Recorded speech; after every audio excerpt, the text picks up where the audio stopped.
দেখেন কতটা সুন্দর হয়েছে। আপনারা এভাবে বাসায় ট্রাই করে দেখবেন। আসসালামু আলাইকুম গাইস, আপনারা সবাই কেমন আছেন? আলহামদুলিল্লাহ আমি ভালো আছি। আজকে আমি একটা ব্রয়লার মুরগি ফ্রাই করব।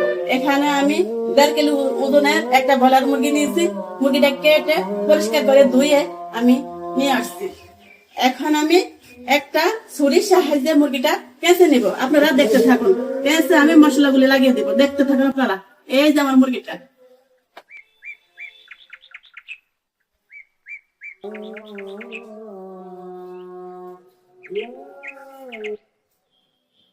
এখানে মরিচের গুঁড়া, হলুদের গুঁড়া, গরম মশলার গুঁড়া, কাঁচামরিচ বাটা, আদা বাটা, রসুন বাটা, লবণ সবকিছু মেখে আমি এখন মুরগির গায়ে লাগিয়ে দিব।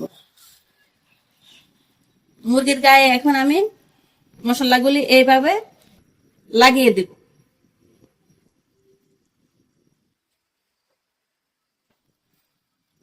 এ পিঠ ও পিঠ করে আমি সুন্দরভাবে দোনো পিঠেই মশলাগুলো মেখে নিলাম।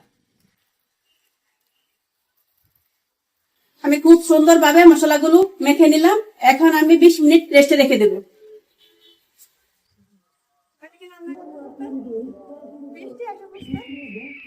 আগে আমি মরিচপাতি দিয়েছিলাম।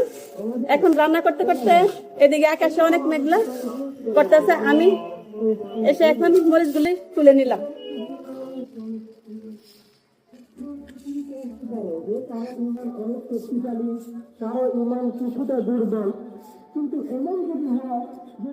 চিকেন ফ্রাই করার জন্য এখন আমি চুলায় একটা ফ্রাই প্যান বসিয়ে দিব।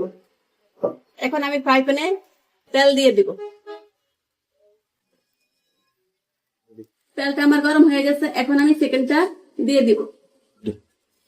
এখন আমি চিকেনটা তেলে দিয়ে দিলাম।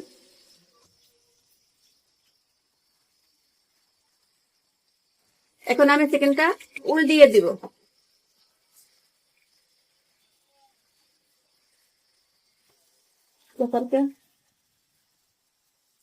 চিকেনটা আমার ফ্রাই করা হয়ে গেছে। এভাবে আমি আর একটি চিকেন ভেজে নিব।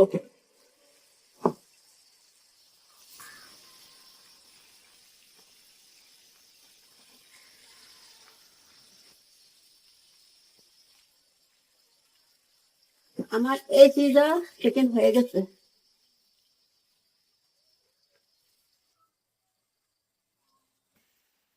আমার চিকেন ফ্রাই করা শেষ। দেখেন কতটা সুন্দর হয়েছে। আপনারা বাসায় এভাবে ট্রাই করে দেখবেন। ভালো লাগলে একটা লাইক কমেন্ট দিয়ে পাশে থাকবেন। দেখা হবে আগামী দিন। আল্লাহ হাফেজ।